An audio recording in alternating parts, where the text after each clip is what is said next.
السلام علیکم ورحمۃ اللہ وبرکاتہ۔ کیسے ہیں آپ تمام؟ خیریت سے ہوں گے۔ رب عظیم آپ پہ خاص فضل اور کرم عطا فرمائے۔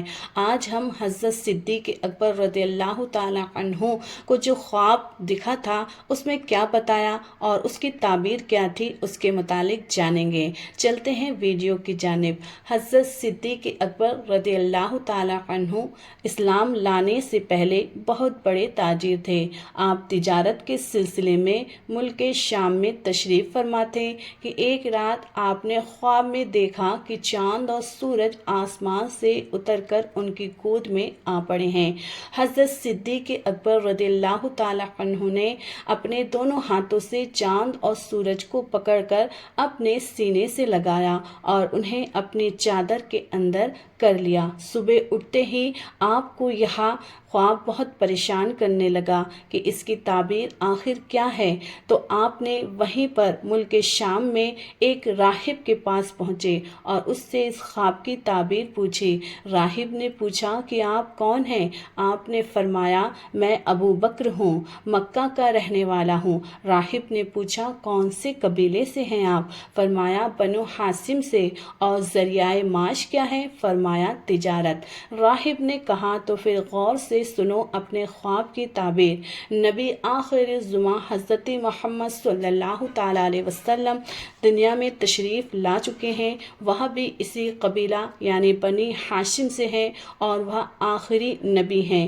اگر وہ نہ ہوتے تو خدا تعالیٰ نہ زمین پیدا کرتا، نہ آسمان کو پیدا فرماتا اور نہ ہی کسی کو بھی اور کسی نبی کو پیدا فرماتا۔ وہ اولین ہیں، وہ آخرین کے سردار ہیں۔ اے ابو بکر، تم ان کے دین میں شامل ہوں گے اور ان کے وزیر اور ان کے بعد ان کے خلیفہ بنو گے۔ یہاں ہے تمہارے خواب کی تعبیر، سن لو۔ میں نے اس نبی پاک کی تعریف نعت توریت و انجیل میں پڑھی ہے۔ میں اس پر ایمان لا چکا ہوں اور مسلمان ہوں، لیکن عیسائیوں کے خوف سے اپنے ایمان کا اظہار نہیں کیا۔ حضرت صدیق اکبر رضی اللہ تعالیٰ عنہ نے جب اپنے خواب کی تعبیر سنی تو عشق رسول کا جذبہ بیدار ہو گیا اور آپ فوراً مکہ معظمہ واپس آئے۔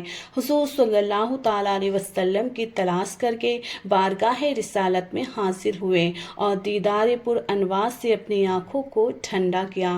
حضور پرنور صلی اللہ تعالیٰ علیہ وسلم نے فرمایا ابو بکر تم آ گئے، لو اب جلدی کرو اور دین حق میں داخل ہو جاؤ۔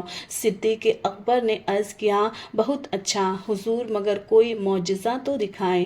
حضور صلی اللہ تعالیٰ علیہ وسلم نے فرمایا وہ خواب جو شام میں دیکھ کر آئے ہو اور اس کی تعبیر جو اس راہب سے سن کر آئے ہو میرا ہی تو معجزہ ہے۔ صدیق اکبر نے یہ سن کر عرض کیا سچ فرمایا اے اللہ کے رسول، آپ نے، میں گواہی دیتا ہوں کہ آپ واقعی اللہ کے سچے رسول ہیں۔ سبق: حضرت ابو بکر صدیق رضی اللہ تعالیٰ عنہ حضور اکرم صلی اللہ تعالیٰ علیہ وسلم کے وزیر اور خلیفہ برحق ہیں۔ ہمارے پیارے آقا صلی اللہ تعالیٰ علیہ وسلم سے کوئی بات نہ چھپی ہے اور نہ ہی چھپی رہتی ہے اور نہ ہی چھپ سکتی ہے۔ آپ دانائے غیوب ہیں۔ یہ بھی معلوم ہوا کہ تمام مخلوق ہمارے حضور کے صدقے میں ہی پیدا کی گئی ہے۔ اگر حضور نہ ہوتے تو کچھ بھی نہ ہوتا، وہ جو نہ تھے تو کچھ نہ تھا، وہ جو نہ ہو تو کچھ نہ ہو۔ جان ہے وہ جہان کی، جان ہے تو جہان ہے۔ جزاک اللہ خیرہ۔